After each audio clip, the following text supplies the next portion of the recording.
Okay, so we are recording, and it will be raw, and that's fine. So, hi, Joel. Hi. Perfect. So, Joel and I were just talking about how you asked me what was the intention of the podcast, and the intention is that I have realized that I have had so many conversations that I think other people would find enjoyable and valuable, and I think it would be better if those conversations were recorded and published and give other people the opportunity to have this almost the same conversation through the podcast. And that's really it is that broad. I think the vast majority of the time, the conversations will be about personal development, or some degrees of like just spirituality and all that, or just finding your true self. Everything related to that, I imagine, is going to be the primary focus because that's the kind of things that I like to talk about, and that's the kind of stuff that I want to share. So that really is the intention. Is that there's nothing. I realize there's nothing more in the world that I like more than having those conversations. If I could wake up every morning and that's all I had to do, it would be a dream. So I'm hoping that one day that will be possible, and this is just the beginning of that. Yeah, and this is coming off our multiple hour conversation last weekend, Exactly. and we were riffing pretty quick. Yeah, So we got deep real quick, which is great. I mean, for me, that's just like always, right? Um, and and like it's not even a pretentious thing, but like yeah, conversations like that are just so normal for me now that sometimes, because like all I just surround myself with people who want to talk about big it's awesome. ideas, and sometimes I forget that's not like it's not how most people communicate on a daily basis, and I don't know. I don't think that's sad, because at the same time I also think there's like a very valuable place for talking about like meat and potatoes, and I also I find myself getting annoyed if I'm around people who like intellectual talk and like will sort of have an attitude that's like, oh, why are we talking about this? If you're talking about just something like your car or what you ate last night or whatever, I think those conversations are just as valid and important. Yeah, yeah, absolutely. Yeah. It reminds me of this podcast I heard called The Voluntary Life. Are you familiar with that one? No, tell me about it. Yeah, I've listened to that. I've listened to that one off and on for several years. School Sucks podcast has collaborated with Jake, the creator of the Voluntary Life. He was an entrepreneur and then sold his business and was financially free at age 38 or something like that. And Yeah. now he's just all about philosophy, psychology, and Cool. living the most voluntary life possible. And that's really what it's about. So, but he Yeah. was talking about, he read something about this mindset of that often is cultivated in academic culture where you basically look down upon that working class culture, or look Yeah. down upon, like, if you drink a Bud Light, then you're a bad person, kind of thing. Yeah. It's the word elitism is, I think, the correct term. Um, Yeah, I'm on his Yeah, website yeah, right now, and just based on these titles, that's definitely exactly the kind of stuff that I'll be talking about. I like the title too, but yeah, I think that uh, like about that elitism. Like a lot of my close friends in high school were mostly just like people who were like car mechanics or welders and things like yeah. that, and I think it's great. Um, I don't know if it's like a movie or maybe I'll have another podcast or something, but I sort of want to demonstrate that thing, which is like sort of like the generally philosophical nature of people that the academic elitist type crowd would regard as just sort of simple-minded and dumb, when it's Yeah, just not the yeah. case. Well, Uh, I've actually come around on that to actually view those people, the car mechanics and yeah, the people who use their hands and the blue collar, those are the unsung heroes in American culture, if you will, and they're actually I like them better than having spent so much time in academic apparatus.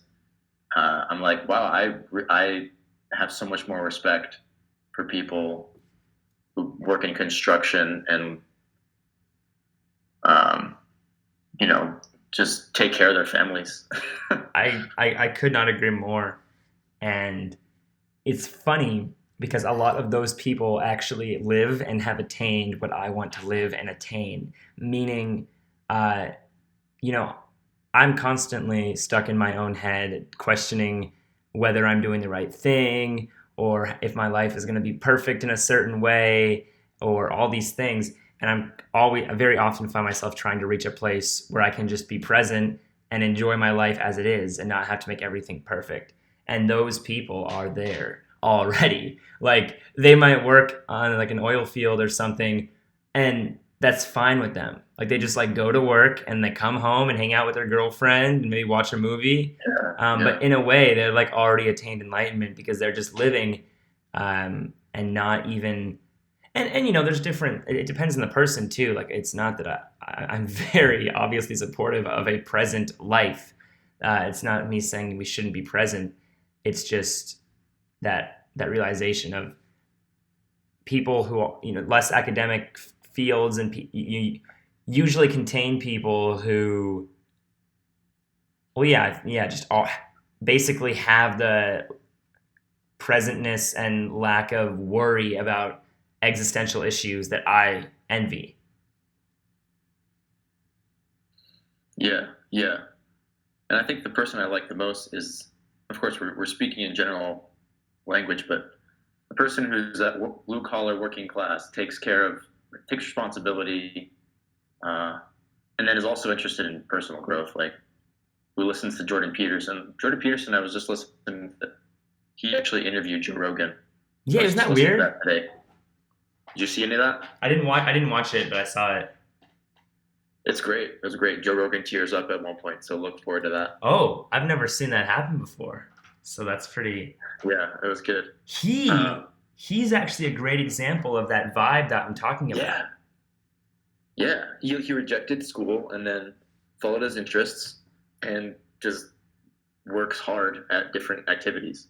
And he's real. Totally, and he's just like a dude. Yeah. So people appreciate that. So in this podcast, Pearson was saying that he like 3% of his fans are that type of person who are not sexy on their credentials, but you know they work hard and they Wait, try to improve themselves. 3 or 30?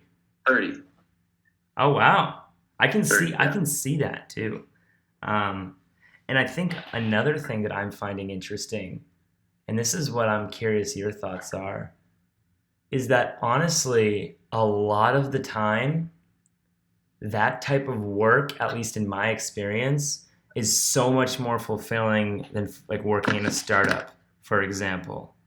Um, like I just got into woodworking. I just am building my first bed yeah, frame ever, my first project, and it's pretty hard.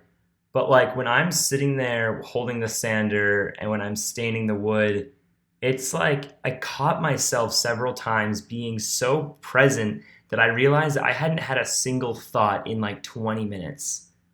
I was just in it. And I found that even with landscaping, I found it with a lot of manual labor. And so yeah, I love my video work, but I realize there's something about not being at the computer all day.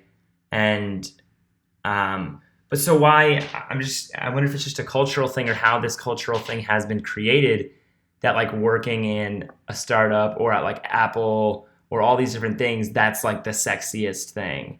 And that's pretty new too though, right? Because even before that, it was more like prestigious things like working at Goldman Sachs, but now it's more like working in a startup. Um, and I find it interesting that it seems to me most people who work with their hands are more fulfilled than people who do not. And I'm curious why, uh, in general, our culture has like really glorified the startup life. And I guess there's some reasons as to why it makes sense.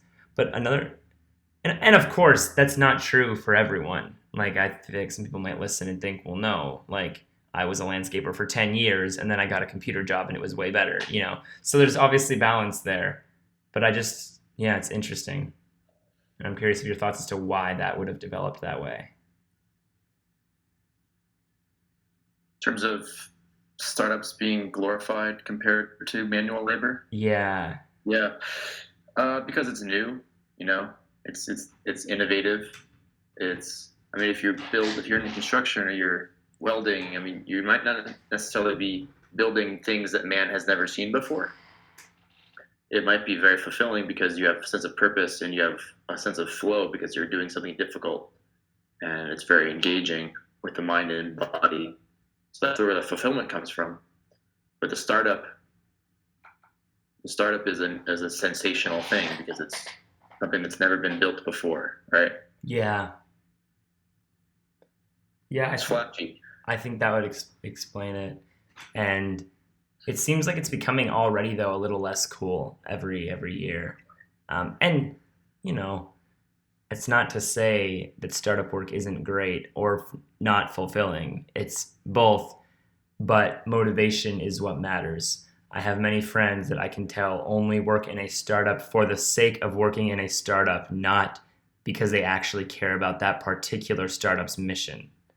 Yeah. And I'm generally very, the more cool things a startup has, like things, you know, like a dartboard or Yeah. or couches or tennis, you know, or whatever, all the little things, the more of that stuff they have, and the more that the employees talk about how amazing and perfect their life is, the more suspicious I am. Uh, Mm-hmm. because I almost feel like, isn't that a bit of a compensation or a face thing? Like, ooh, we have it's for me, it's like the big one is the ping pong table. Um, and a lot of startups that I really like have the ping pong table. Like even Praxis, who I love, has a ping pong table, and they're very authentic in their mission. But it's just like when I first got into this world of startups, I wanted a ping pong table. And if I look into myself, I wanted a ping pong table because it was like cool or whatever. Then I felt like a Yeah. startup employee, whatever that frickin' meant. And I feel like that's all like from a place of insecurity and unenoughness. Like we feel like, yeah, I don't know. It's weird. Like the ping pong, It's yeah, yeah, it's a label. It's the false self. It's in a sense it's persona. So I work for this company. This is flashy, but it's not about the meat and potatoes of what you really do. It's not because any startup that's going to thrive needs to do real work, and that's what it really is. That stuff is extra, you know. So if that's what you're basing your identity on or your satisfaction on, then it's not sustainable. yeah. Good words, sustainable.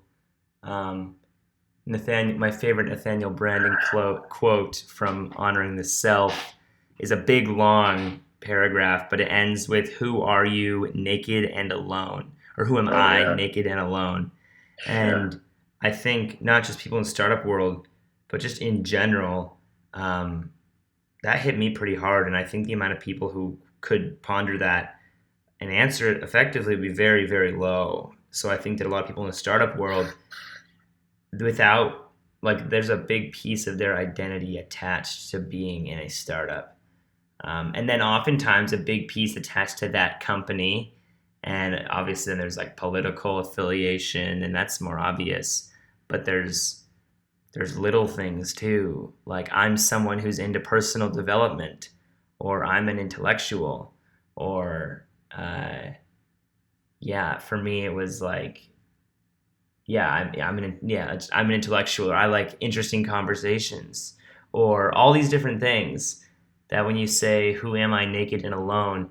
that means more to me than just like if I was in the jungle naked and alone. To me, that means like if if my consciousness were to wake up in a black void of nothingness except for the consciousness, like no body, no life, even no memories, maybe no personality, like just that. Like that's kind of the answer. That awareness you and I were talking about, that sense of the thing that observes everything else. That's who you are, like naked Yeah, and alone. yeah, That's being truly naked. yeah. Let me share, if you don't mind, it's a little bit of my personal identity struggle. Please. Um, That's why I have yeah, you so here. like this. So I founded this classical music organization, New Orleans Chamber Players, and that's been really fulfilling in many ways and exciting. And I've learned a lot about myself and all that. But I'm still continuing like the whole time, and it's really catching up to me right now. Is what is part of this motivation, or is it a large part of this motivation related to this this labeling identity, or this the ego, basically, to put it in layman's terms, I guess, like the sexiness of being the founder conductor, or like the status of that, or all these things that are not related to the actual craft, that I wonder how much that's been driving me, and how much it's driven my entire conducting pursuits. And it's been because all those pursuits have been in conjunction with my personal growth pursuits and uncovering the true self from the layers of cultural conditioning.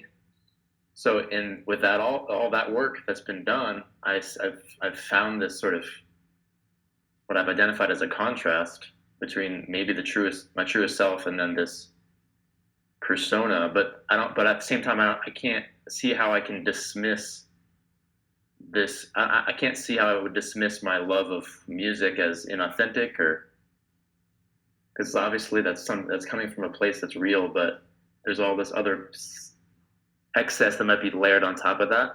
Does that make sense? Absolutely. I'm I'm curious, like, and I assume the answer is yes. But if if there was none of the potential for the sexiness around it, if you were going to be devoid of all of that, if no one would recognize it, or even you wouldn't recognize it, the question would be, would you still be doing it? And my Mm-hmm. understand, it seems to me, especially for your passion for music, that you would still be doing music even if there was none of that other stuff. Or is that what you're asking? Is you don't know if you would? Hmm. I don't know if I'm asking that explicitly, but that's a To good question. yourself, yeah, Uh, yeah. because I don't know, it's interesting because it's also just been physically draining. I was alluding to last weekend, and I'm like realizing my body needs to just rest and from so many things I've been doing. Um, because like when I started it, there was all this tingling of excitement, right? I've had this vision for several years, and this tingling of excitement was there that was not related to the status. I'm fairly confident to say that. But with all the administrative work and all the work that I've done, it's almost like some of that flair has gone down because I've worked so hard at it. Is that I think that happens to people, you know? So Yeah. that's I think what I'm experiencing, and so I'm trying to take a step back. I don't know. Like the initial excitement is gone. What's that? Or like the initial charm of a new thing is starting to fade, and now it's like more But it wasn't hard. even like the novelty of it, as opposed to it was like the excitement of I get to make this music. And that's not there anymore? It's there. I think it's there, but what's happened is there's been this um, this blank gets been put over it or something, where it's all the hustling that goes with just in the execution of building something has, because I've done it essentially on my own, and so it's been a big process, and then it's easier to lose sight of the why, because you're just trying to like make it happen. You're just trying to put all the nuts and bolts on, and Yeah. you forget like what the cathedral is that you're building. You know, like, or how beautiful the cathedral looks, or how beautiful the cathedral shines, and like how exciting that is, because you're just trying to build it. Yeah. Yeah. I think. Um, I don't know. It's an interesting. I think it's a problem that many people have in the craft that they love is what you mentioned about the cathedral, that it's very difficult sometimes to see what we're building when it's really hard to see it like we're building a cathedral rather than just laying the bricks every day. And that can be shitty and difficult. Yeah, Um, you need that inspiration to remind you why you're doing it. well, yeah, and Some of that. Yeah. yeah, because sometimes it's like it become sometimes you're like, why am I even? I'm not enjoying myself with what I'm doing right now, and isn't the purpose of my life to gain gratification, like some form of fulfillment, even if it's delayed? Um, and sometimes I ask myself, like, if it takes me 10 years to build something, I have to ask, like, cost benefit analysis. If it's 10 years where I'm unhappy, is Yeah. is this ping of fulfillment where I'm like, oh, look at the thing I built? The end. Like, is that worth that percentage of my life? And for some things, and for some people, it really is. But it seems like the greatest creators also enjoy that process. I mean, it's the same way I see life. You know, like I like the metaphor. It's a bit cliche, but I like the I metaphor lost that. you. Hey. Sorry, man. Funny enough, that was actually my internet. Um, Surprisingly. But can you Okay. can you hear me well now? Yeah, it's better. My Yeah. internet seems to be a little faster now. Yeah, I don't know what was going on before. Weird. I'll just cut that part out. Um, but Okay. I suppose we can uh, make that transition potentially, or I really don't. Either way, I remember you had messaged me about us talking about our conversation about um, the yin and yang of Yeah. enoughness versus self improvement. And Yeah. yeah, man, I've had a lot of thoughts on that, and I've realized. So, for background, just for the podcast, um, after all of my time doing personal development, on many of my psychedelic experiences, I found myself in this dance, and it was always this dance, and it was maddening, and it was like it was this thing where I realized that my only problem of all of myself was that I believed there was a problem with myself, and there was no other substance to such problem. It was just that.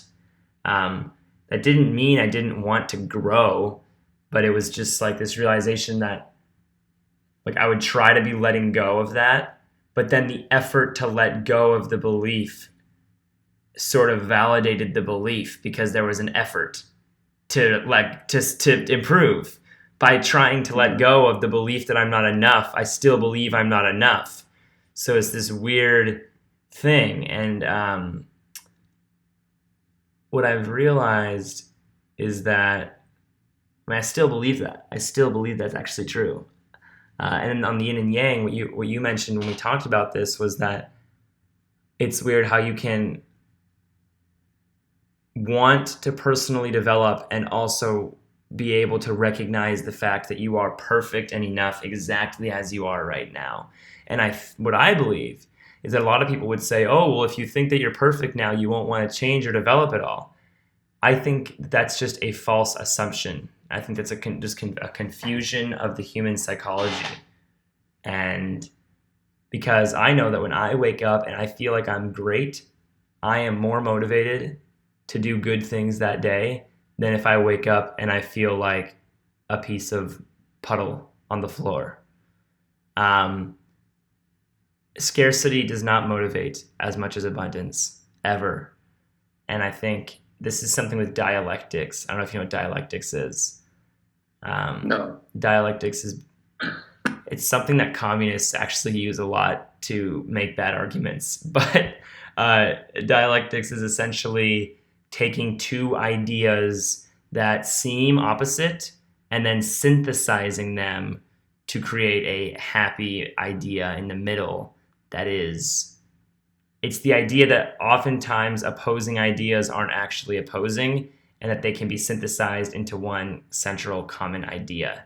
And the yin and yang is a perfect example of that. And so, Mhm. and the reason I bring it up is because the belief that you are enough, but also the desire to grow, I believe those are not, they appear opposite, but they can actually be synthesized in sort of a perfect balance. And the reason they relate to the yin and yang is because yin is passivity and yang is being active and creating, whereas yin is more of, so I feel like yin is very the recognition that I'm enough right now, Mm. whereas yang is the creation and the active engagement with my life. And if you look at the yin yang symbol, there's also a little dot of each in the other. So when you're recognizing your enoughness, you're almost doing it with a touch of activeness. You're actively recognizing it. And then when you are working, there's that little touch of the black dot in the white, which is like um, the recognition of the enoughness inside of the effort to become even better. Yeah, I hadn't really thought much about those dots. I've been thinking a lot about the line itself and thinking of the line. Right, suppose it's a curved line in the symbol. That's walking a tightrope, and so this is the ideal, I suppose. This is striking that balance of acceptance, self-acceptance, while pursuing growth. So a mentor of mine in my artistic training said great artists are simultaneous, lesser artists are sequential. And I think it's applicable to philosophy as well, in terms of if you make one statement, such as, oh, you're perfect right now. And then you mentioned, oh, what somebody might disagree with that and say, but what about this situation? Or what? That means you won't grow. And really the truth is walking the tightrope. So the truth is, yes, you're perfect right now. And it is in your best interest to continue to grow. And Exactly. walking the tightrope is the good life. Yeah. That's fascinating what you said about the, what did you say, simultaneous versus sequential, Yeah. because that made me think you can almost recognize I am perfect in this fact that I am growing, right? So it's not even like I am perfect, doesn't even, or I am enough right now, doesn't even have to mean time's frozen, I'm enough. It's almost like I am an active organism that is enough in that it's growing. But even if it wasn't growing, I still think it'd be enough. But it's almost like that was very interesting to think of. A human being is not a, you don't take out single moments and you say, okay, then I was at that moment I'm enough. It's more like as a fluid thing, I am enough. I'm on the Wikipedia article for Yin and Yang. It says Yin and Yang is a concept of dualism in ancient Chinese philosophy, describing how seemingly opposite or contrary forces may actually be complementary and interdependent in the world, and how they may give rise to each other as they interrelate to one another. That is extremely important, and I think the idea of interdependency is the thing that I really wanted to get at with this actually, which is in this I am enough and I will continue to grow. Not only are those things not contradictory, I think they're actually interdependent on each other, which does not mean parasitic, right? It's a symbiotic thing, meaning you can't have one fully without the other. Even though they seem to be seemingly opposite, I think that they're interdependent on each other, and the stronger they are, the more strong the opposite one will be as a result. Like the highest achievers in the world, I think, seem to have a very strong sense of enoughness about them. Mhm. Yeah. Yeah. The highest achievers have a very strong sense of unconditional self-love, Yes. the foundation for growth, as opposed to what one might call self-esteem, self-improvement junkies is somebody who is constantly searching for that next shiny object to improve their lives because right now life isn't good enough. That's Yes. the underlying probably subconscious motivation. I know that I've experienced this psychology quite a bit, I've and gone through that. Very I much. would say, well, I love what you said about it.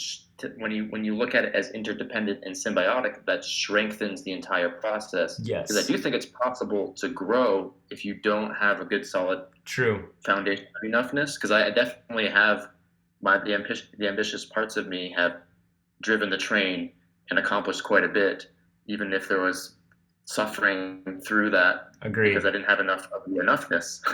Yes. But the ideal, again, the ideal, the good life, the strongest approach is to create that duality. Yeah. And looking at the symbol, it reminds me of like, it's almost this concept of with the interdependency, there's these opposites, but they almost, and I hate sometimes the term, but they almost form one when they, you know what I mean? Like uh, you are, if you are enough and you are also growing, that, that thing, the space between those two and the space that is around those two, I think that's almost can be one thing. But we don't have a language for it, and it makes me realize how much language limits us. Mm-hmm. I don't know if you get what I'm getting at by that, but it's like I'm imagining like, yeah, just like the idea of balance, and there's this central feeling, like this hum between I am enough and I'm also growing, and there's like that's a thing, that is a thing, that symbiotic relationship is its own one thing, and I feel like there's a lot to be Mm-hmm. gained from looking into that. Um, One very good example. This is actually even just since VCon. I have noticed how much I get in my own way and how procrastination is not natural state. But if I'm procrastinating, the solution is not to force myself to do the thing. The solution is a little bit psychologically different. The solution is to recognize that I have a pulling to do the thing, and I am actually placing barriers in front of that by not doing it. I'm closing myself. And if I'm completely open, whatever that means, my automatic response is to jump up and start living my best life. Oh shoot, always, always. Um, the most natural thing for me as an organism is to be creating all the time or just being full of love, and I put blockages to that. But it's not like that's something you have to work toward. It's that we've gotten in a habit of putting so many barriers in front of that, and it's just the reason I bring it up is because when I finally let go and I go and I start to create the thing I want to create or do whatever it is I'm procrastinating, and I see it this way, and I almost feel like I'm being like I have a tailwind and I'm just watching myself do things, getting out of my own way. That reminds me of this concept of the yin and yang that we're talking about, because it's almost like while I am in motion is the perfect example of that hum that I was talking about. Like while I'm in motion is where I am both yin, surrendering to the sense that I am enough as I am, and that's what's actually allowing me to stop procrastinating.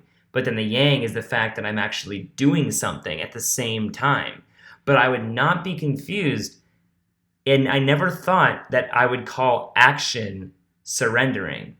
But I've noticed that for so long, when I don't pursue my dreams, it the solution was not to become more active.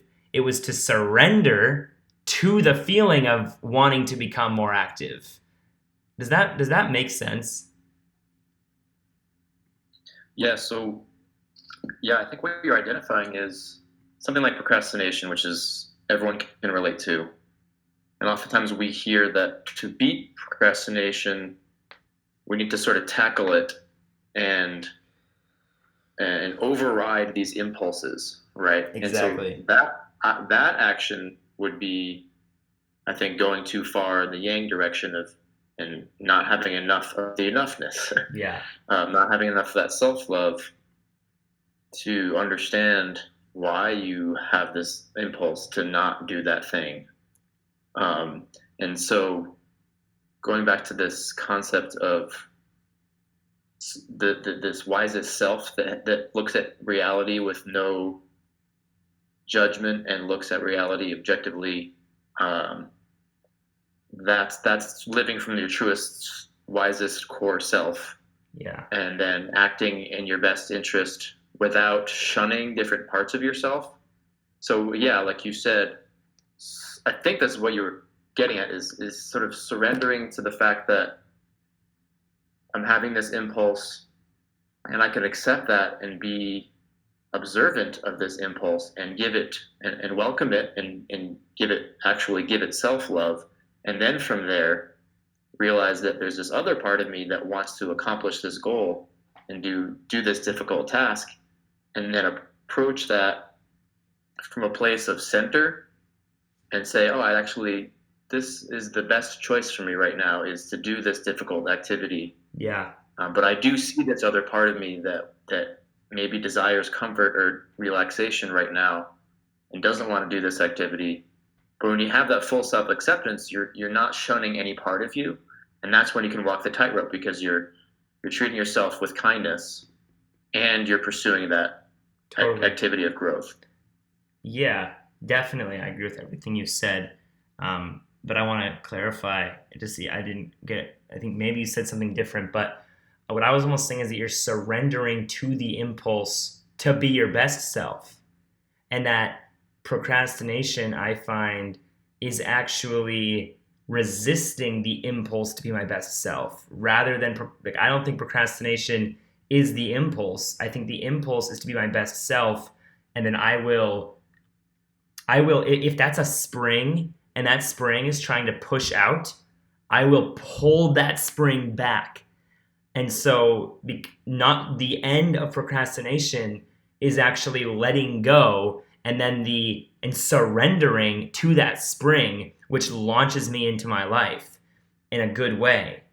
And that's rather than having to, um, overcome a spring to be that's pushing me down into the couch, and I have to push the spring in the other way. And I know those are very, very specific things, but that's like been one of the most life-changing things I've ever seen so far. That I've always seen overcoming procrastination as there's do you understand my spring analogy? Like by like a spring. So the spring is actually the urge to become the best. Yes. Best version of yourself or whatnot. And I think we close ourselves to that. So the solution is to recognize, but you don't have to open. You don't have to consciously open either, because then you're still throwing off the balance, like I said, because now you're trying so hard to pull the spring open and then you're still holding on to it. But that's why I said surrender. Like I watch myself, I've been doing this meditation almost, where I'll surrender to the impulse to go and be my best self and to go and send that email. And then it's like a letting go almost. And then I said the word tailwind. It's like I'm being carried by my best self, just watching as I accomplish these amazing things that I want to accomplish that I put off for so long. But what a huge perspective shift, the difference between surrendering to that spring-loaded best self and letting go. And then it's kind of inspiring to me that I'm starting to see that the automatic human state is the best self, and that we just resist that. That's not it's not like the natural man, I feel, is not the slow, miserable procrastinator. I think the natural is a beautiful creature that's always living the best self, and we're holding that back. We're like strangling that. And all we have to do is let go. And I'm actually seeing it in myself. It's recognizing when we close ourselves and just breaking that habit and then opening up like a flower is just automatic. It requires no effort. It's just about Oh yeah, not stopping it, and then it happens on its own. And that's beautiful to me. that is beautiful. But that's like the little child inside of us, that playfulness. Yes. Like you watch a 3-year-old running around the park. 3-year-old has no inhibition about, am I supposed to be doing this? Like those messages haven't been internalized until, unfortunately, the child learns that in school. Yeah, But or the parents true or self church is or whatever. integrated with that playfulness, and I think, yeah, that resistance that ends up becoming armor around us and holding us down is those beliefs about, is those inhibitions, is that I'm not supposed to be too passionate. I'm not supposed to be, I'm not supposed to stand out from the crowd. I'm not supposed to be the tall poppy. Are you familiar with tall poppy syndrome? I think I can understand what it means. You don't want to be like the one looking for attention or whatever, right? Yeah, it's this idea that if you actually are super happy and self-actualizing or whatnot and pursuing your best self, then everybody else who isn't doing that might try to pull you down Yes. subconsciously, because that holds up a mirror for them. So that can be uncomfortable for them, which can, impact your relationship with them. So if you just do what everyone else does, then you will be safe and cozy with everyone else's mediocrity, so to speak. Yeah. So, but yeah, that's the truest, happiest, most alive versions of ourselves, is Yeah. when we don't tell ourselves these stories. Well, totally. And it's like, but it's more, to me, I mean, what I've noticed is some of it I don't even know what the source is. It's not always like obvious stories in my head. For me, the biggest one has been the metaphor of opening versus closing. It's this book I was reading. He just said, recognize how often you close. You close to emotion every day, like 100 times a day, where something will come up and you just close. And closing, I find I can recognize a sensation in my chest, very, very slight. But there's some sort of emotional part of my mind that closes when I feel an urge, for example, to do something. The procrastination is the closing. And yeah, like I like what you said about inhibitions. I didn't realize that was a good word for it. It's like when you're a kid, you have no inhibitions and you learn to start having them. You learn to close Yeah. yourself up. Um, I don't think it's just school, though. What I think a great degree of it is as well, and it is school, but it's more than just, I mean, I agree there's tall poppy syndrome is all that, but I think a lot of it is trauma or just repressed emotion in general in our world because um, we've been we've learned that pain and unpleasant emotions are scary, and so anytime one of those comes up, anytime I feel fear, anytime I feel anxiety, anytime I feel anger, I close and I cut that emotion off real quick and I won't feel it. And so I think in doing so, I'm also closing to everything. Um, and so what I've learned as I'm breaking my habit of closing, as I'm opening to my best self, I've also been feeling a lot of really unpleasant emotion and a lot of pain specifically. Like I'll have a day where I'm opening to love and I'm just so vibrant and active. And then there'll be a point where I'm like, all of this pain is coming up like a fire hose and I'm breaking that habit of closing. So I'm not closing to it. And it just comes more and more and more. So I think it's like a combination of those messages like tall poppy syndrome, but then there's also this huge emotional element. And I am now open to the possibility that people procrastinate as a reason, like the reason people procrastinate is because they somehow subconsciously are aware that if they start becoming their best self, that all of this other shit is going to come up too. And that's so frightening. And I was talking to my roommate about this, and I'm curious if you agree with this, but we were talking how that kind of just intuitively feels correct, that when I'm procrastinating, there's definitely fear involved. And I never knew what, but it seems to me correct that I sort of know that if I were to become my best self in that process, I would have to face my demons. For some reason, just in that process, stuff would start to come up. If I lived my ultimate supreme self every day, I feel like it would almost be mathematically required that I would also have to feel all of the pain I've repressed. Yeah, I think it's very intuitive to me because again, I think that that self is that playful inner child thriving, right? There's a quote that the creative adult is the child who survived, and if we are integrated with that child part of us, then then we have a chance at being that open creative self. And but in order to do that, you need to it comes with the task is taking a look at what happened to that child.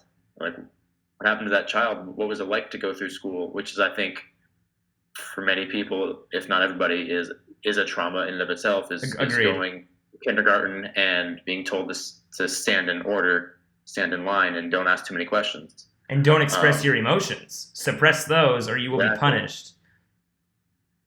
So yeah, it's totally intuitive to me. That makes a lot of sense. Yeah, man. Yeah, you're saying it's not just the procrastination is not just it's too difficult to do this thing.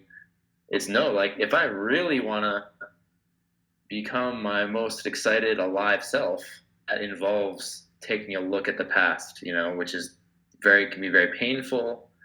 It involves feeling all those emotions. It involves Yes. healing parts of ourselves, and that involves a lot of crying and Yep. pain and discomfort, and that's the short term, and that's a very difficult thing.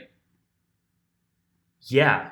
But what's interesting is I don't even think you have to actively do it. That's the whole thing I'm getting at. Is it's not even like, oh, I want to become my best self, so I'm gonna overcome my trauma now. And it's Hmm. hard for me to describe it, but it's almost like it's that opening. This is what I've noticed, that when I open myself up to love, and I use the word love because that's like the best way to describe when I wake up and I jump up and I'm like active, I can feel love in my chest because I'm open. And I recognize that so often I close myself to that because with love, there is fear every time.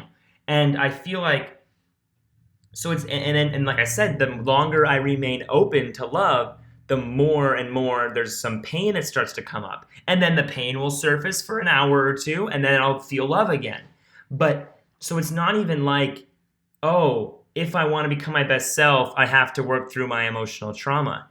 It's that by opening up to my best self, I also open up to the trauma. That's an automatic thing that's going to happen. It's not like something that I even have to worry about or attend to. Like, okay, I'm going to go overcome my trauma and then I can go and live a vibrant life. You could do it that way, but it seems to me that when I'm just open, it's almost like so fluid. Like whatever's going to come up is just coming up in sync with the development, with the opening to the best self. But what you said about the child self is so important because I still haven't done the level of child work that I want to do. I have not gone into my child self enough. And now I'm realizing how right you are that this spontaneous, inhibitionless self, uh, that's the child. Yeah, yeah, it's profound. That's why Nathaniel Branden, the author of the Six Pillars of Self-Esteem, which we really admire his work. He really advocates that Yeah. in its completion exercises where he he might have you do an exercise such as when I was quite young I felt dot dot dot. Yep. We fill that in, and that's just reintegrating. As opposed to denying and disowning our parts of ourselves. It's integrating all these repressions and welcoming all of them, and that goes back to enoughness because when you see all of your parts rather than suppress or deny or disown, then you truly are you're in touch. You're really you're in touch with this fundamental belief that you are enough. And it's so fundamental. Like, again, similar with the other stuff. That's not something you have to work to. That's something that you've put other stuff on top of that makes you not be able to see it. It's not like we have to get to a point where we feel like we're enough. It's that we've always felt like we were enough. And then Yeah. we've put up barriers to that feeling, just like that openness. I can open up Yeah. to the feeling of enoughness. And the method to feel enough is opening to enoughness. And the method to opening isn't trying to open. I did that for years and failed. It's recognizing how often I close and then not doing that. And again, like the spring loaded thing, the automatic feeling Surrendering. is I'm enough. Yeah, I'm surrendering to enoughness rather than trying to force it to come, because that just doesn't work ever. And what an incredible distinction, that rather than trying to feel something, I'm going to look for how often do I close to that thing and then slowly break that habit. It's really hard, but the more I recognize how often I close, I can stop myself from closing. And then it starts to get more and more. And then I feel inclined to close more to the sensation of enoughness. And I'll break the habit again. And, eventually I want to be able to go 24 hours where I never catch myself closing to my best self. It's hard, but Yeah, well, that's really admirable that you'd even have the awareness to catch yourself. But yeah, that infant self, right? When the infant is first born, is there any doubt? I mean, the infant is not necessarily conscious to be able to have thoughts actively about questioning enoughness, but it's like, there's no where does doubt. this self-talk come from? It's like, is the child really born questioning enoughness, or does this come through messaging later? I And so think when we're I really think attached to later. that intrinsic, going back to Brandon, his definition of self-esteem embedded in that. Well, he says it's the disposition to experience oneself as being competent to cope with the basic challenges of life and of being worthy of happiness. The disposition of being worthy of happiness. It's a fundamental, Yeah, which is children don't. we're born knowing this. We're born with this openness. Yes. We're born with this unconditional self-love. This all of this. I mean, when you think of love, and like when the average person thinks of this general sensation of love, right? I think a newborn baby is definitely an associated image, right? That comes up with that, Yeah. because there's so much innocence, and there's so much fundamental. Yeah, there's no conditioning, right? Yeah. So yeah, But I'm starting to realize it probably happens way faster than we think. There's some yeah, people in this type of world and spirituality and stuff who think even the first year, all these things, the baby starts getting trained when he watches mom and dad suppress their emotions. And so I'm open to the possibility that this stuff is like I've been told by some people, oh no, it's like the first 4 years that matter most. And I always find that hard to believe, but I'm open to it because it would make sense how early we are literally we become those we are raised by.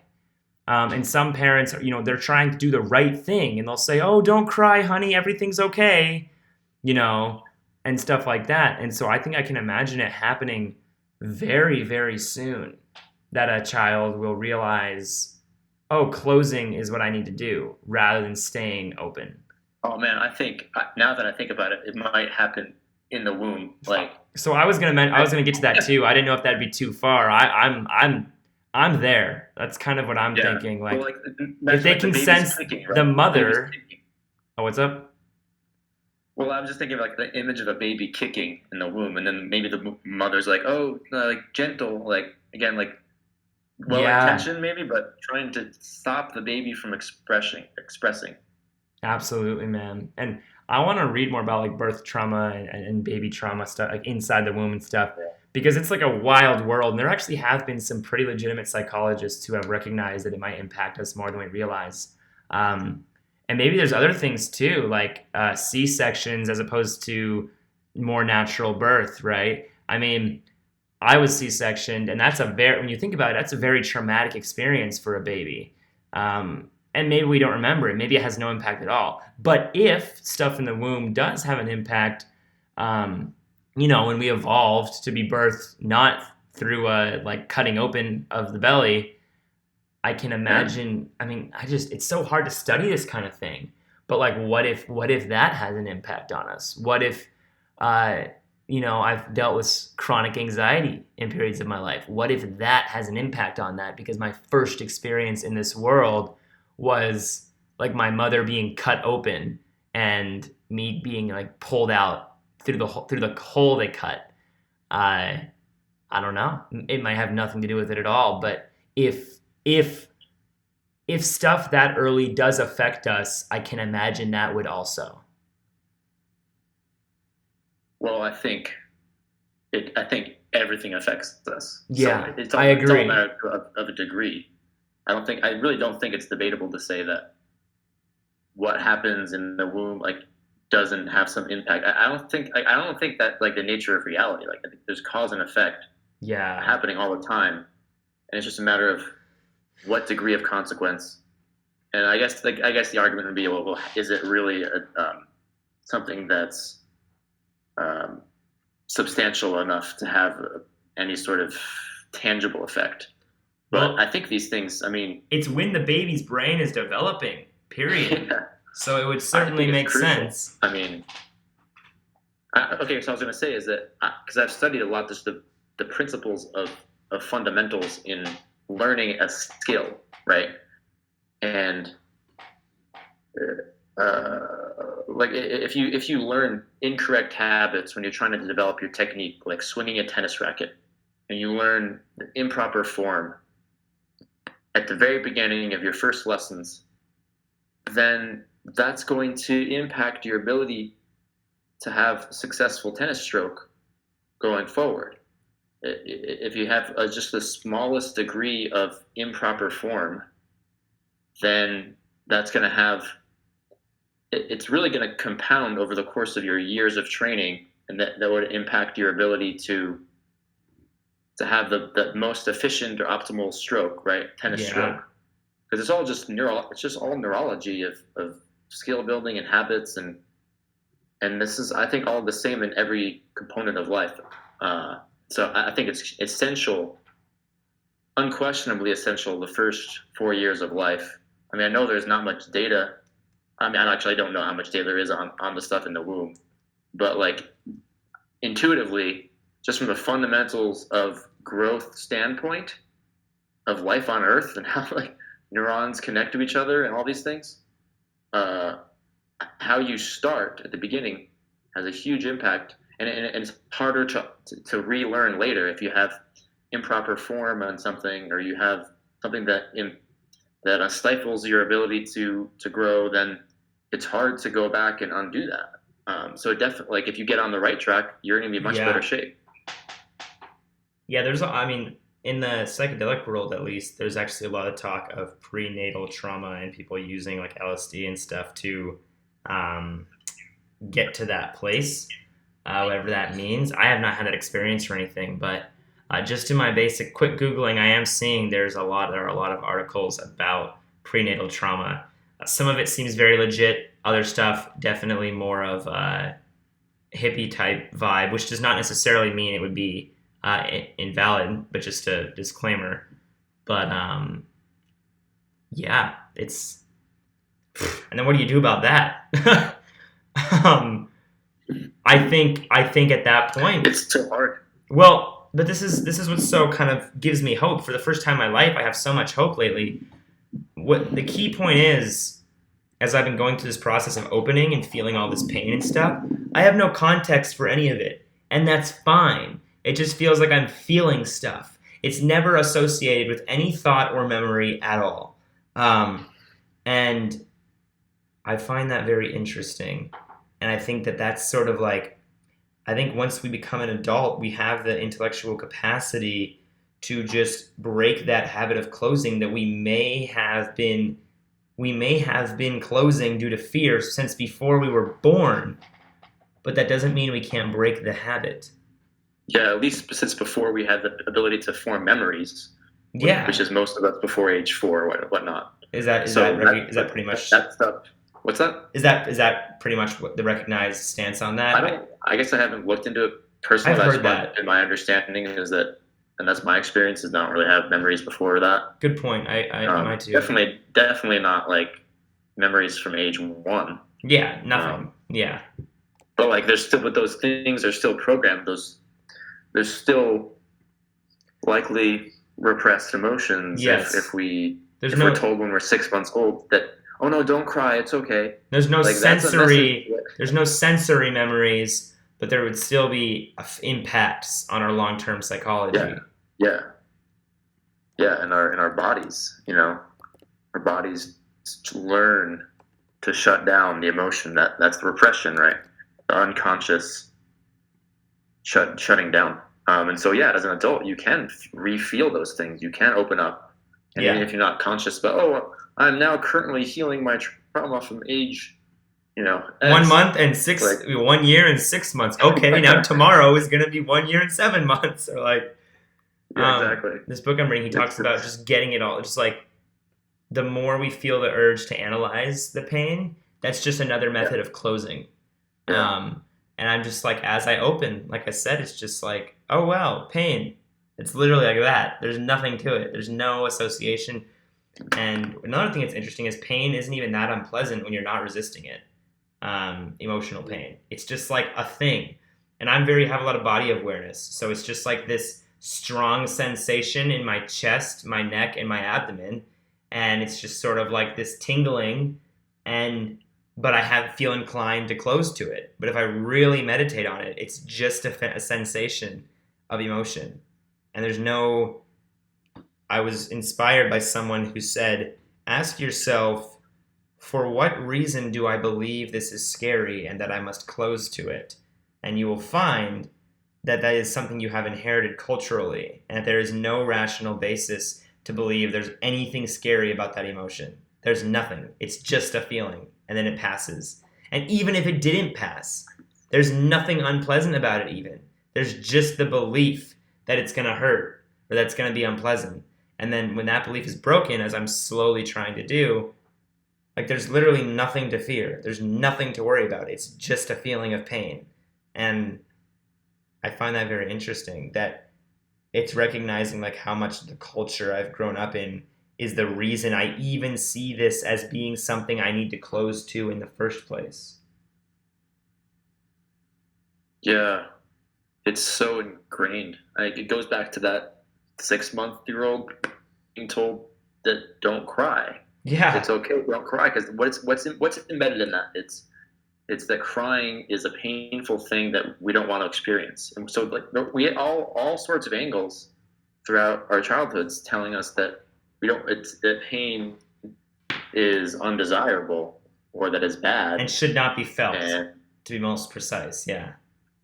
yeah, And, yeah, and there's different levels of explicit, like how explicit people are too. There's the good natured benevolent, like, oh, don't cry, everything's okay. And then there's even like, oh honey, don't be mad, don't let him get you angry. But then there's also like more explicit, like, I'll give you a reason to cry.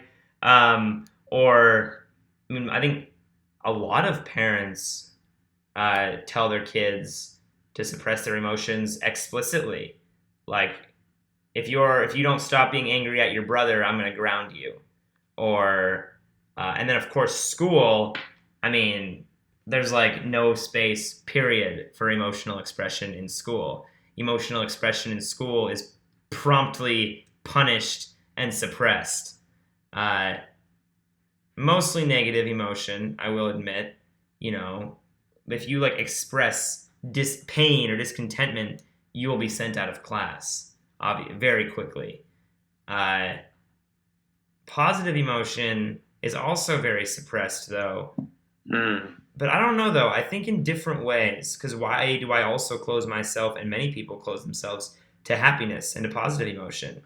Um, that's harder to say because a lot of people don't tell you to be explicitly closed to those things. But we still are.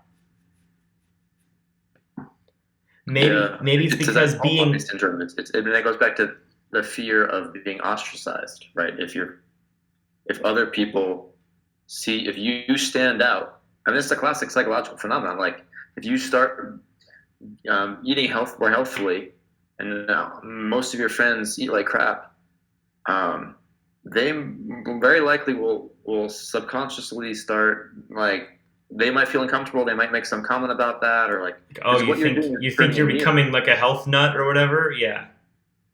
Yeah, so it's as you become happier and healthier, and then if you're around people who aren't, then those relationships all of a sudden are at risk in a real way. And so it's scary in that way. That's why people have to think, don't pursue overjoy, like actual coming alive and thriving and flourishing, Yeah, because that holds up a mirror in their relationships with people who aren't willing to do that. I agree. I also think there's an element of what I mentioned earlier of how if we do open ourselves to those feelings of joy, we also have to open ourselves to the unpleasant emotions, though. Mm-hmm. Because I feel like I've done a really good job transcending worrying what other people think about me, and yet I still feel resistance toward joy. Yeah, I think that's where like that's where that sort of self acceptance can come into play in terms of being being conscious of the fact that we all grew up in this culture, and that no matter how, even if we've done more work than anyone else, untangling these knots of these conditioning or whatnot, that it's a lot of years. I mean, I'm 30, and I've thought about like, okay, basically the first 2/3 of my life, I didn't choose to live, and I didn't live intentionally out it. I was I didn't. I was immersed in this culture of very little autonomy and all this suppression of emotion, all this stuff. Yep. Okay, so I've done a lot of work to unpeel that, but that's still 2/3 of my life. That's still 20 years, and then it's like, okay, then we can kind of step back and find ourselves that that was out of our control, and we can be an acceptance of that we have these. This goes back to the enoughness, where it's like might be a part of it. It's like, oh, I'm not enlightened enough. You know, like, Yeah, I felt like that. having passion for the fact that you were in this situation that was not was out of your control, and shining Yeah, man. some shining the light of empathy on yourself, When you and giving yourself credit for the work that you have done, and moving forward from there. when you do that for the first time, it's astounding. Like I always tried to have self-compassion, and then recently I really started to feel it like really hard for all the pain that I've been through, all the trauma that I suffered as a child and different things, and like man, the feeling of self-compassion and self-empathy is like one of the most overwhelming emotional experiences of my life. Like so many tears involved with that, and I found that very interesting. Um, the way I did it is sort of what you and I were talking about the other day, which I'll do a brief summary of, which is how there is the contents of our mind, which is there's voices in our head constantly that are Yeah. narrating and verbalizing our life. And we never realize it. It's like I'll even verbalize with words in my head. Oh, I'm feeling happy, or oh, I'm procrastinating, or oh, I got to get to work today. Oh, I have a lot to get done today. Oh, I feel good. Oh, my self-esteem is great today. I mean, it's constant. But then you have to ask the question, who is observing the voice? And when you do that, it's crazy because there's this, and then who is observing the thoughts, and who is observing the emotions and the physical sensations, and who is observing the senses. And there's another person that is almost completely separate from the entire personality that I have believed to be me. And this other self is completely silent and has almost no quality to it at all. Not as in like value, but there's no attributes or characteristics. It's just a calm hum of awareness, and it sees everything, including a sense of peace that might come when you're looking at it. And then you can observe that too. Or you can close your eyes and observe if your mind is chaotic. And you still have this awareness that is always the same if you recognize it. And when I first started to get into that, I was able to take a seat in that center of consciousness. And I saw the voices in my head, and then I saw Jackson as someone else almost. And I saw how hard he was on himself and how much he felt like he wasn't enough and all this stuff. And it was the first time that I'd ever been able to like truly have compassion for myself, looking at myself like another person who knew me better than anyone in the world. And that was really powerful. And I've found recently that even when I'm not being perfect and I procrastinate, normally I'd really beat myself up. And I still do, but then I watch myself beating myself up. And then I have compassion for the one that's getting beat up and for the one doing the beating up. And that's really amazing. It's really, yeah. And I love listening to you speak just now because it helped me get in touch with that wisest self a little bit more.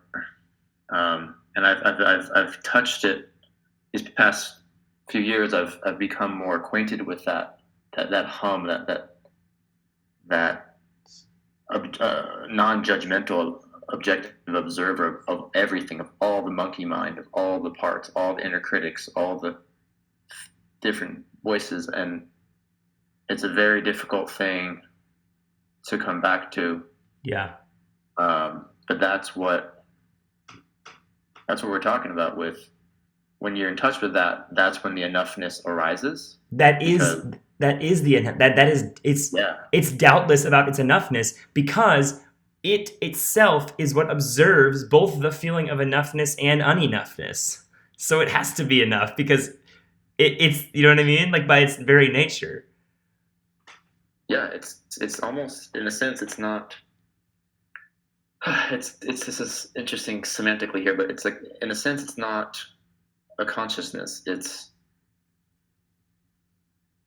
because there's not particular feelings and thoughts that are attached to it. It simply is. So there's no debate about enoughness because there's no possibility for conversation. It's precisely simply a video camera, right? It's simply a video camera watching everything. It would be like asking if the glass that I have my water in on my desk, if that glass is enough in reality. It would be like, well, obviously it exists, therefore it is. Like, there's not a doubt about the content. Yeah. It's a thing. It's so objective. So, can I bring up a metaphor here? Please. The listener might be familiar with, which is the movie Inside Out. And I love referencing this in terms of getting in touch with the fact that we have different voices in our head. Oh, yeah. And there are all these different parts of ourselves that are trying to meet different needs and serving different roles. And so in the movie, there's joy, there's sad, there's anger, fear, and disgust. And those, I see this as just the sliver of what is really going on. I think there's even more parts than that in our cell that comprise our psychology. But the movie does show that too, though. Those emotions are just at the center of control, but there's also all the other stuff in like the other parts of the mind, like the child guy that fades away and all that. Yeah, exactly. But what I just thought of in this conversation, like a few minutes ago, was in that movie. So these characters are inside of her head, and they're around this what they call the headquarters. And it's like this, it's like this panel of buttons and levers and stuff that can like control things and whatnot. And this is probably an imperfect metaphor, but I was thinking about this control panel. This is the headquarters.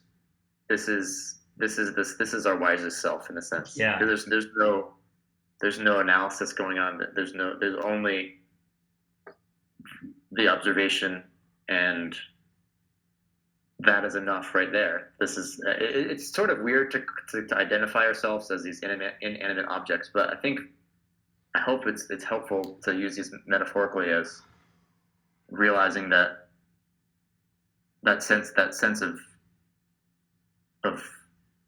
peace, or that calmness, that hum, that is the enoughness. Yeah, I think, um, like you said, it's hard to recognize it and to think that we don't. This is like an object. I think it's. I finally understand the difference between self and ego because of this. Um, and I was into Ayn Rand for a long time, and even Nathaniel Branden, he uses the word ego to describe what we're referring to as the self. But most of society does not. So I'm comfortable saying that the ego is what I will define as the contents of mind, the voices, the personality, the emotions, the thoughts. And then the self is that awareness.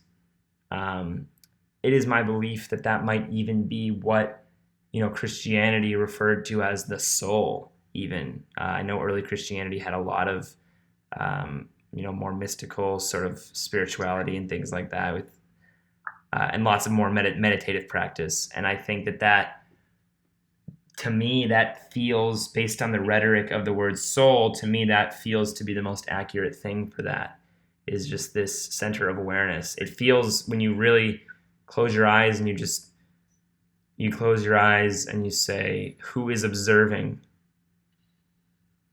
And then if you observe that, it feels very divine in a way. And that's where the real mysteries begin. And I'm like quite agnostic. So I don't know what I believe with that at all. But I find it's just like there's so much even just there.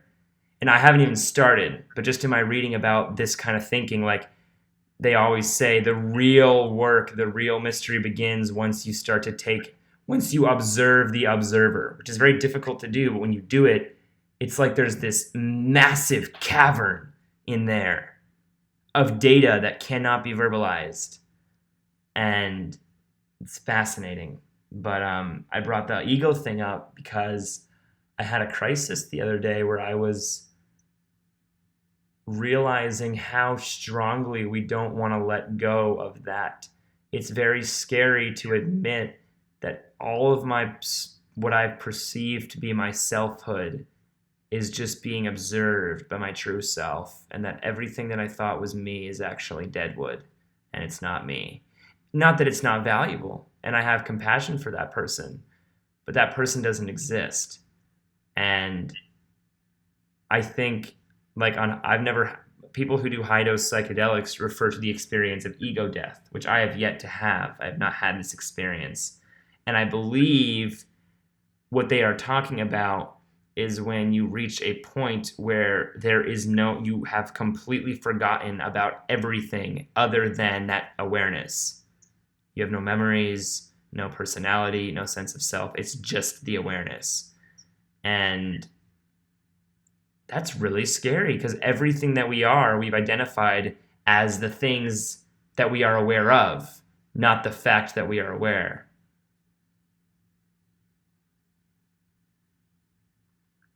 Man, it's good stuff. Yeah, man. That ties in with the Buddhist stuff as well. Yeah. That being that Buddha under the tree and welcoming everything in.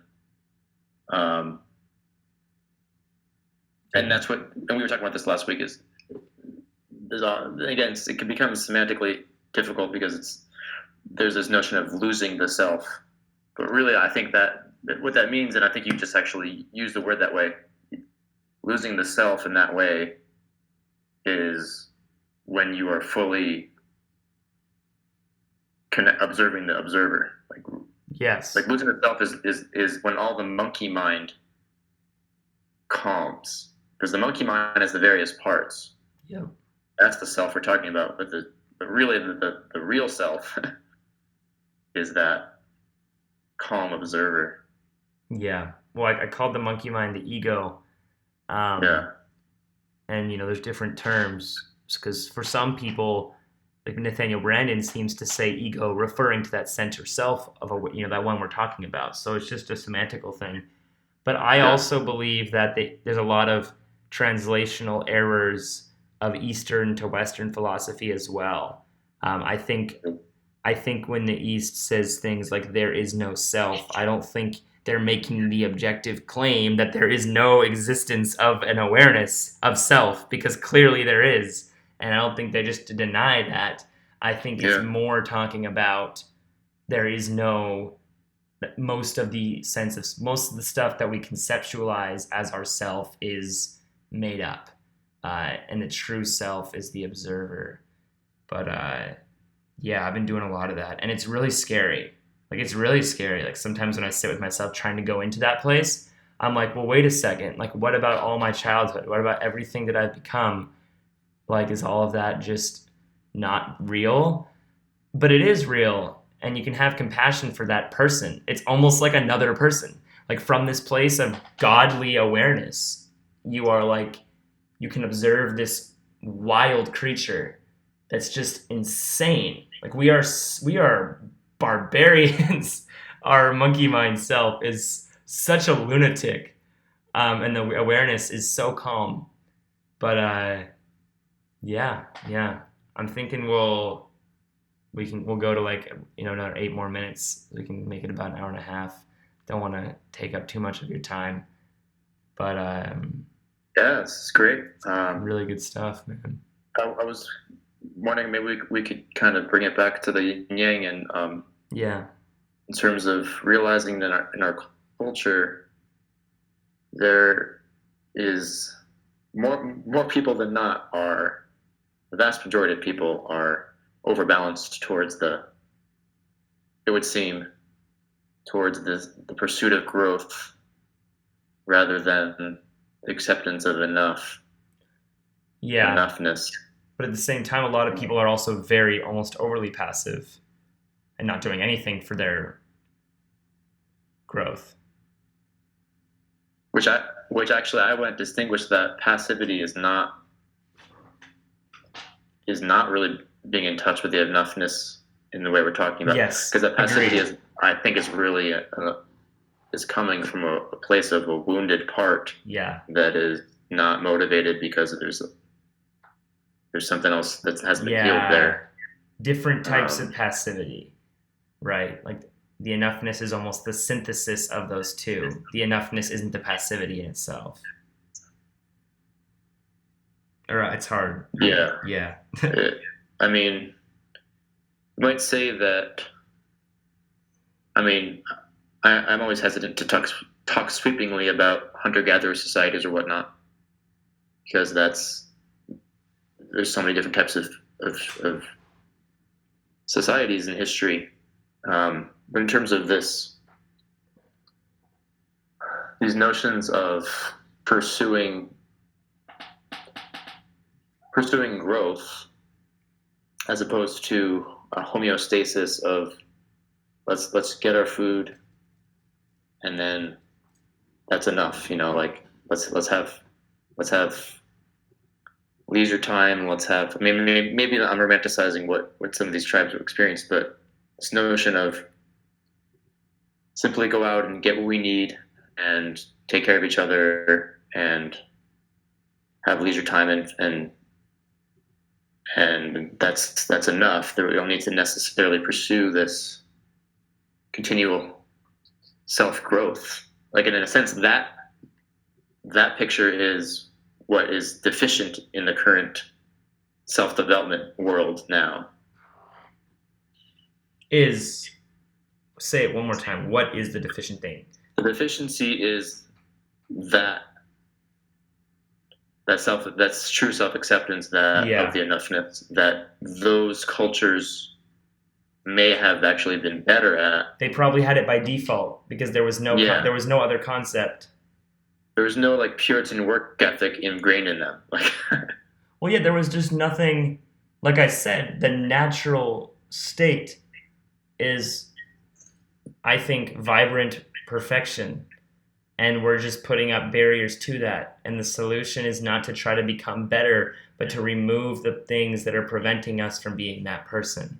And that distinction actually really, really matters. It's a big distinction. And I mean, I'm actually like, and it makes me so emotional. Like, just what I'm saying. It's been about a week and a half, 2 weeks since I learned that how much my personal development is not something that I need to actually participate in that actively. I just need to surrender Yeah. to it and stop holding on. And honestly, and that's a whole other thing we've talked about briefly, but like I am starting to notice, and you and I mentioned talked about this, that when I say not opening, when I close, I have been able to identify this almost like specific muscles in my neck that tighten.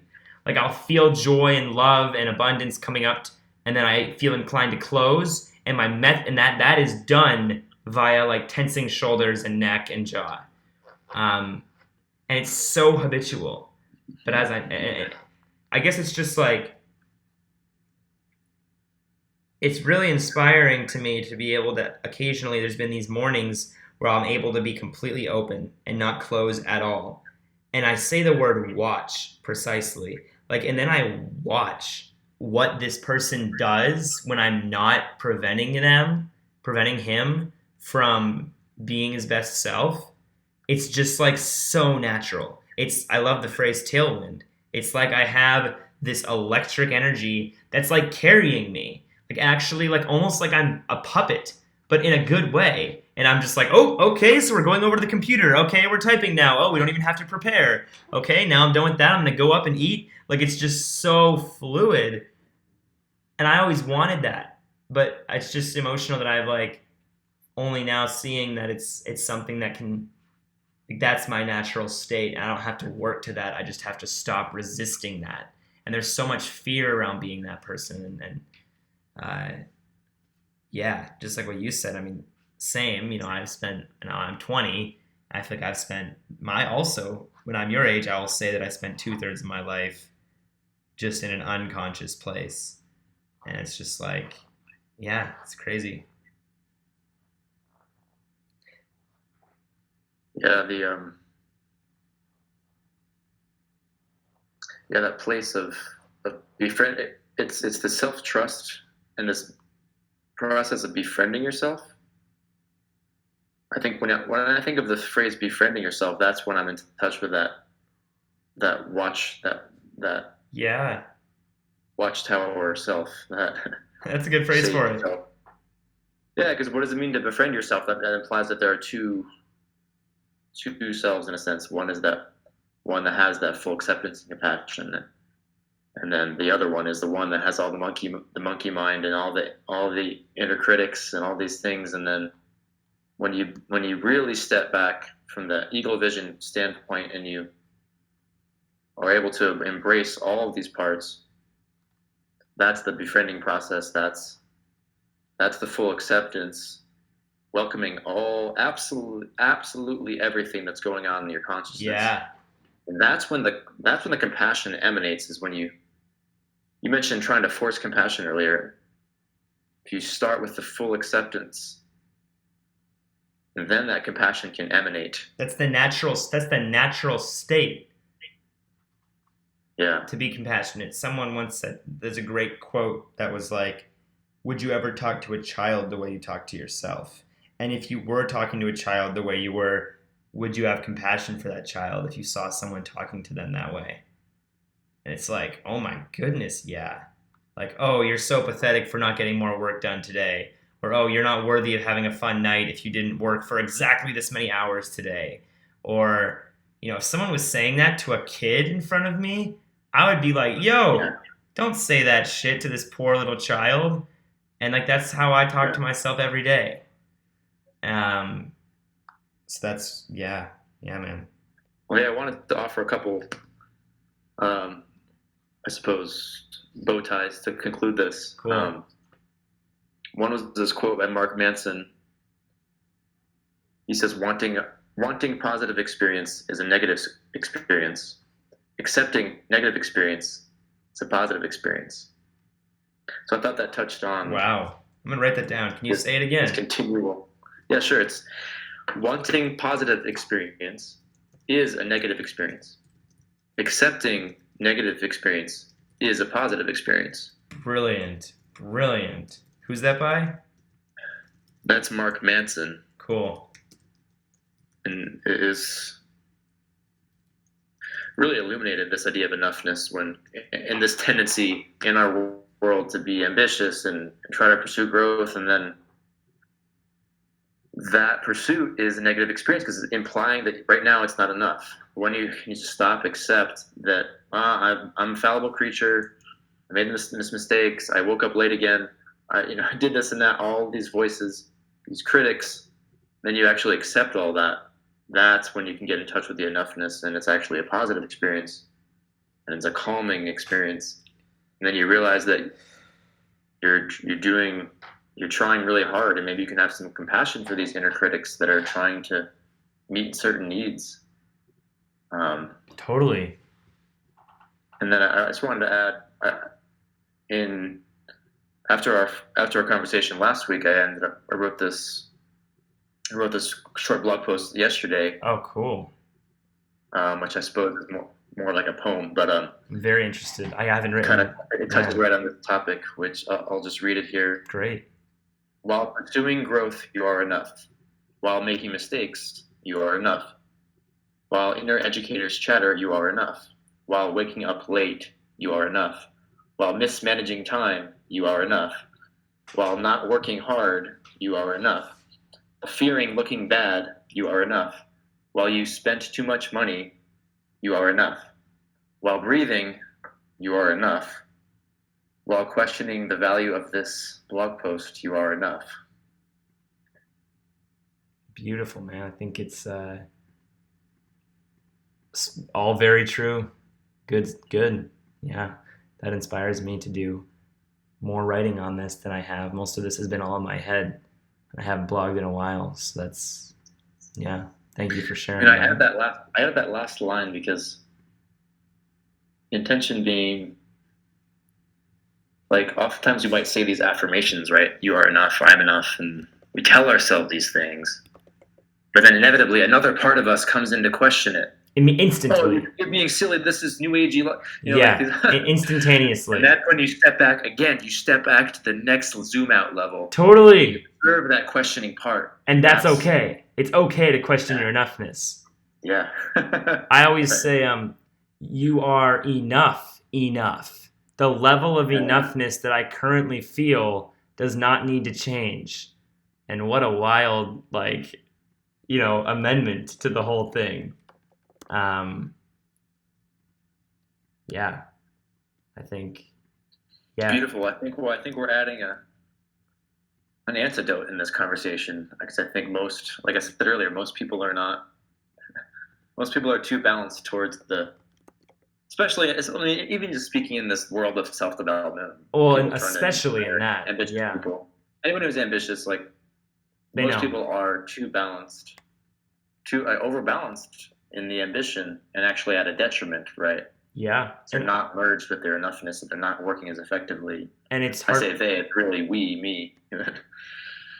And it's heartbreaking. I find it very uncommon that I can speak to someone in the personal development or startup industry, and when I start talking about enoughness, it is very uncommon for someone's eyes to not get soft, and you can see that they have experienced the sensation their entire life of, like, I am not enough, unless just period. And that is heartbreaking. And I think that, yeah, the kind of people that listen to this type of thing are the ones who need to hear it most. And what I would say is something that's so actionable. There's the two things. The first one is just close your eyes. It does not take long at all to just close your eyes and notice the voices. Notice that you verbalize. Then notice that you analyze. Notice how chaotic your mind is. Notice how clear-headed. Notice any emotions. And you don't even have to meditate. You can just sort of think about those things. And then you can just ask the question, who is observing? And try to find that person and that awareness. And then that space you will find is extremely calm. And you can go there anytime. And then the other actionable thing is you can almost, from that space or from any space, but easier from that space, recognize how often you notice yourself close, whatever that means to you, how often you resist your best self coming forth. And what I have noticed, even in just a few weeks, is how once you start to become more aware of that, it's quite easy.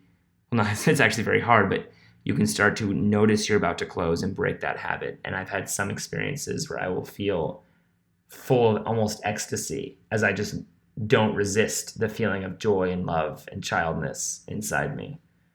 So I think that those are two things that anyone could do right now to try to just feel enough. Right on. I think we got it. I think we got it. All right. I'm gonna click stop.